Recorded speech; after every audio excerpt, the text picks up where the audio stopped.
হযরত শাহজালাল আন্তর্জাতিক বিমানবন্দরের কার্গো ভিলেজে অগ্নিকাণ্ডের ঘটনায় তদন্তে 4টি দেশকে আমন্ত্রণ জানানো হয়েছে বলে জানিয়েছেন স্বরাষ্ট্র উপদেষ্টা অবসরপ্রাপ্ত লেফটেন্যান্ট জেনারেল জাহাঙ্গীর আলম চৌধুরী। হযরত শাহজালাল আন্তর্জাতিক বিমানবন্দরের সাম্প্রতিক অগ্নিকাণ্ডে ক্ষতিগ্রস্ত কার্গো ভিলেজ ও ই গেট পরিদর্শন শেষে সংবাদ সম্মেলনে তিনি এসব কথা বলেন। এছাড়া রেমিটেন্স যোদ্ধাদের পাসপোর্ট সংক্রান্ত ভোগান্তি কমাতে সরকার পদক্ষেপ নেবে বলেও আশ্বাস দেন তিনি। এ সময় বাংলাদেশ বেসামরিক বিমান চলাচল কর্তৃপক্ষের chairman air vice marshal Mohammad Mostafa Mahmud Siddique সহ অন্যান্য কর্মকর্তারা উপস্থিত ছিলেন।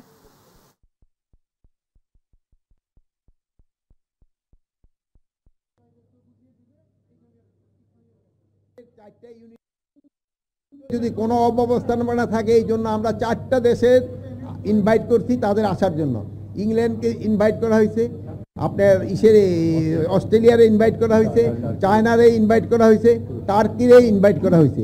তাদের স্পেশালিস্ট আমরা আনতে চাচ্ছি, তারা একটা ইনভেস্টিগেশন করে মানে কারণটা কি এবং কে দায়ী এটা তারা বের করতে পারে।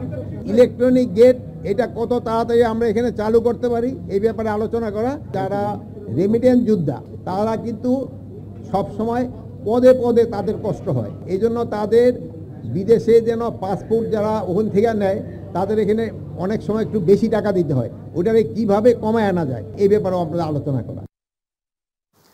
ছোটখাটো সমস্যা দূরে রেখে গণতান্ত্রিক ব্যবস্থাকে সমুন্নত রাখতে সব রাজনৈতিক দলকে আগামী জাতীয় নির্বাচনে অংশ নেওয়ার আহ্বান জানিয়েছেন বিএনপির মহাসচিব মির্জা ফখরুল ইসলাম আলমগীর।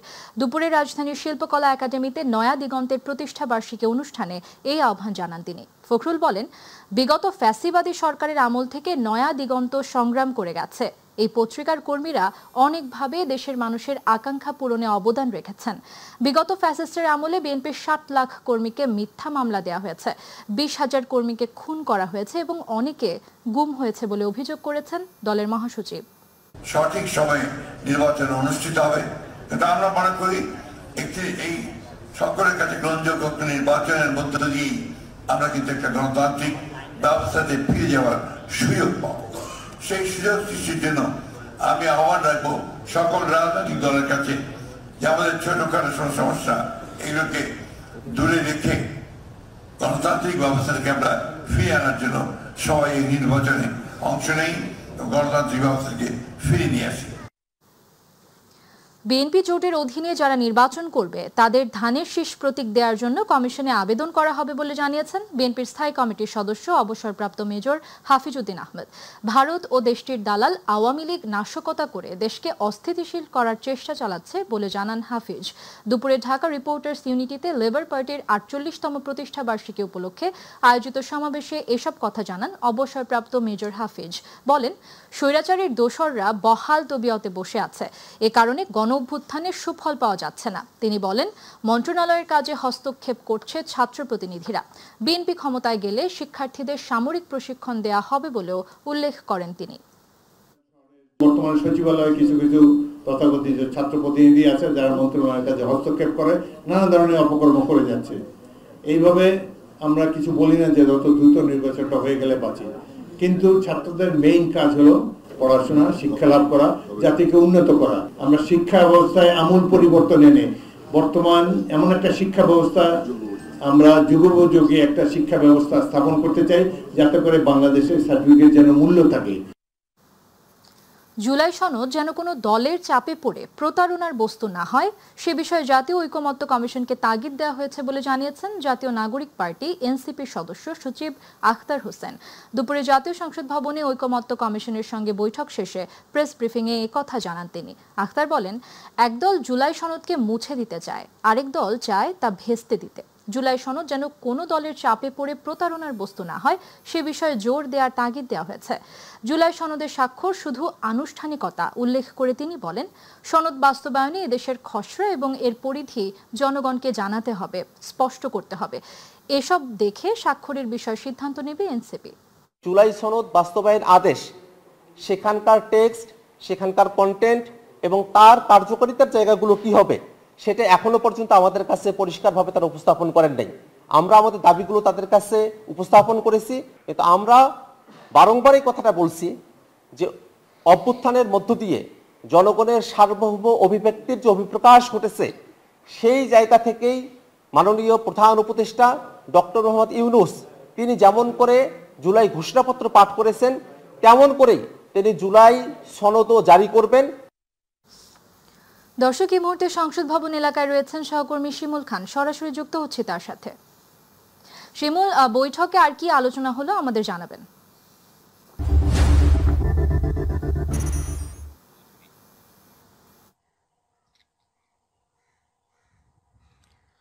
আমাতুল, আপনাকে ধন্যবাদ। আপনি আমার কাছে যেমনটি জানতে চেয়েছেন, আজ সকাল 10 ঘটিকায় এনসিপির সদস্য সচিব আখতার হোসেনের নেতৃত্বে 4 সদস্যের একটি দল জাতীয় ঐকমত্য কমিশনের যে সাথে বৈঠকে অনুষ্ঠিত হয়, সেই বৈঠক টানা 3 ঘন্টা চলার পরে দুপুর 1টার দিকে সেই গণমাধ্যম কর্মীদের সাথে আখতার হোসেন কথা বলেন।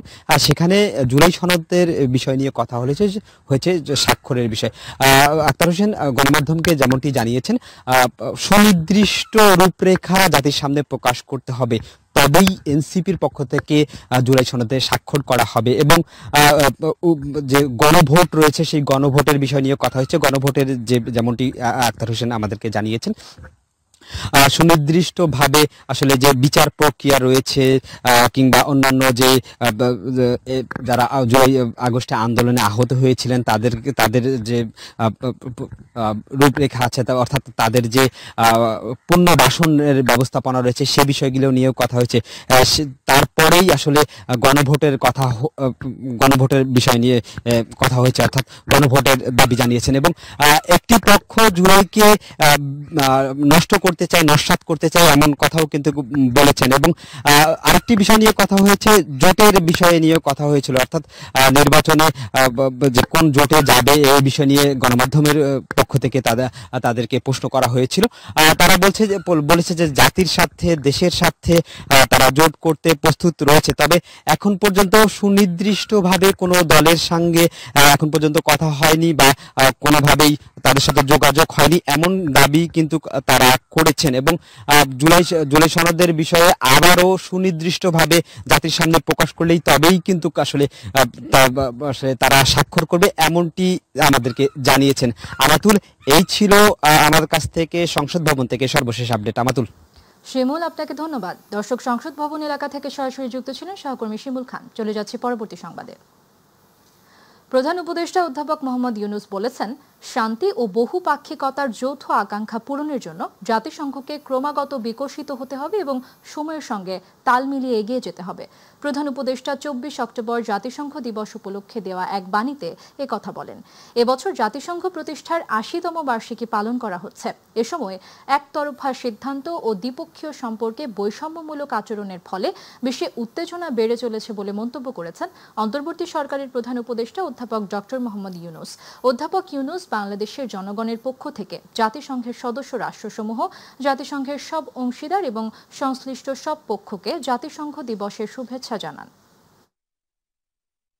রংপুরের পীরগাছা, কাউনিয়া, মিঠাপুকুরের পর এবার পীরগঞ্জ উপজেলাতেও অ্যানথ্রাক্সের প্রাদুর্ভাব দেখা দিয়েছে।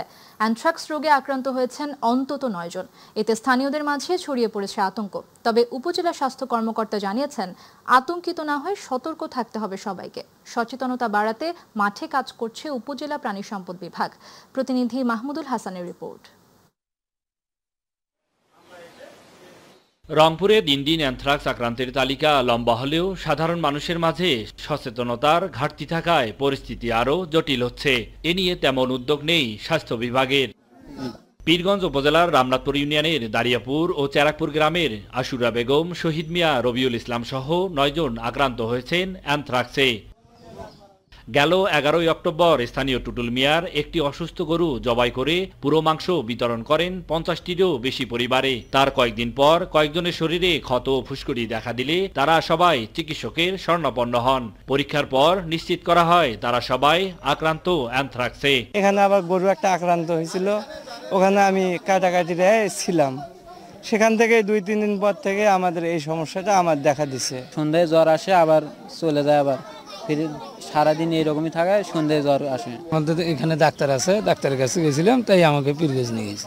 এলাকায় আরো কয়েকজনের শরীরে একই উপসর্গ দেখা দিলেও অনেকেই এখনো জানেন না এ রোগ সম্পর্কে।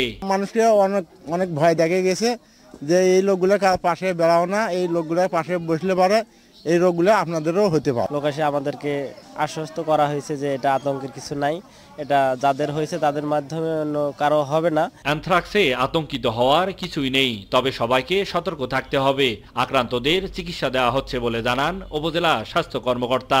অসুস্থ গরু জয় করার কারণে এবং সে 55টা পরিবারে এই মাংসগুলো বিলি করে এবং আমরা দেখেছি যে যেহেতু 9 জন রোগী আসছে, আমরা আরও পাশাপাশি ওই 55 জন ফ্যামিলির যে লোকগুলো আছে তাদেরকে সাসপিশনে রাখছি।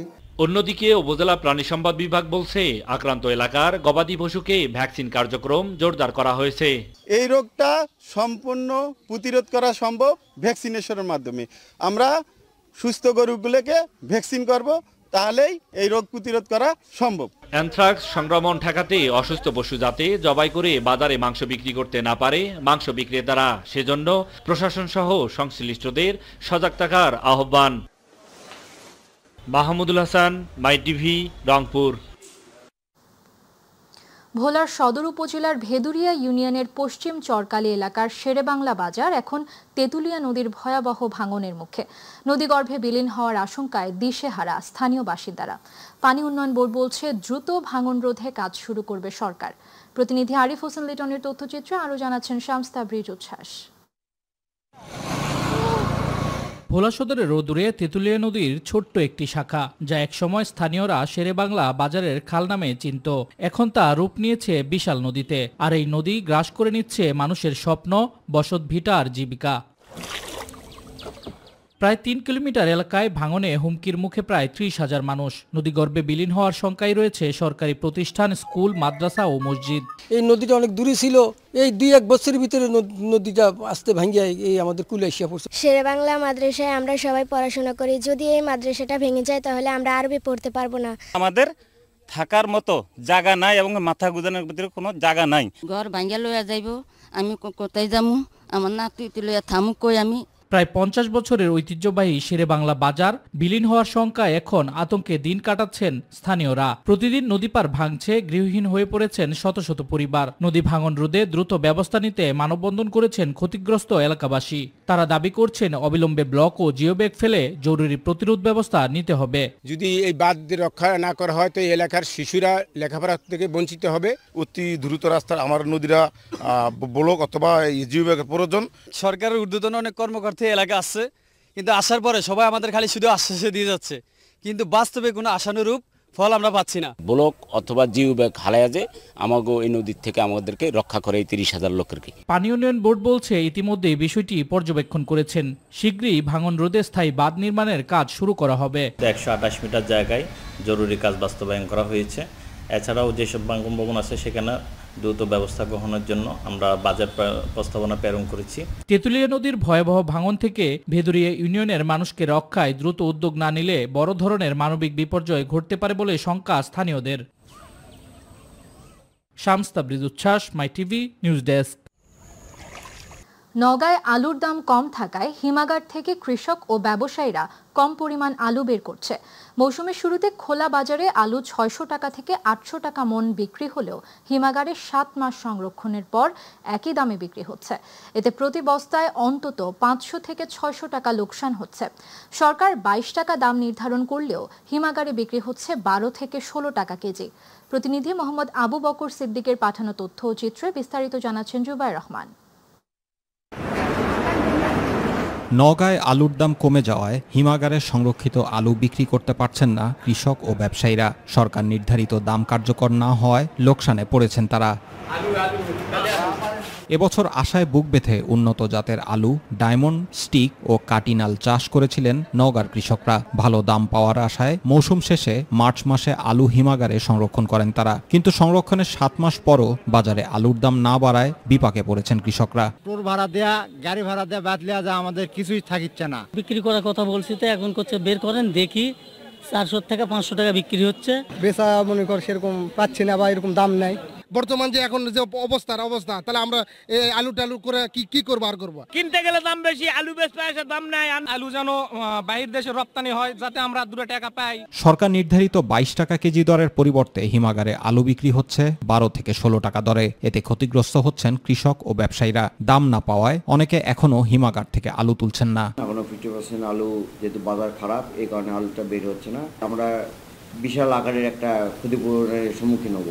বাজারে দাম কম থাকায় হিমাগার থেকে আলু কম পরিমাণ বের হচ্ছে বলে জানালেন কৃষি সম্প্রসারণ অধিদপ্তরের উপপরিচালক। অপরদিকে অতিরিক্ত দাম যারা নিচ্ছেন তাদের বিরুদ্ধে যৌথ অভিযান পরিচালনা করার সিদ্ধান্ত নেওয়া হয়েছে। বীজ আলু হিসাবে যে পরিমাণটা জমা রয়েছে সেটা অবশ্যই বের হবে, তবে খাওয়ার আলু বের হওয়ার ক্ষেত্রে কিছু সমস্যা হতে পারে। অনেক কৃষক দাম কম থাকায় নাও নিতে পারে। এখানে বিক্রি করার সময় খুব স্বল্প মূল্যে বিক্রি করতে বাধ্য হচ্ছে যারা আলু রেখেছিল কৃষকরা। এই বিষয়টা আমরা একটা টাস্ক ফোর্সের মাধ্যমে একটা অভিযান চালানোর পরিকল্পনা করেছি। জেলা কৃষি সম্প্রসারণ অধিদপ্তরের তথ্য মতে জেলায় এবছর 25,940 হেক্টর জমিতে আলুর আবাদ হয়েছে, যা থেকে উৎপাদন হয়েছে 5 লাখ টন। জেলায় 7টি হিমাগারে ধারণ ক্ষমতা 46,530 টন। জুবাইর রহমান, মাই টিভি নিউজ।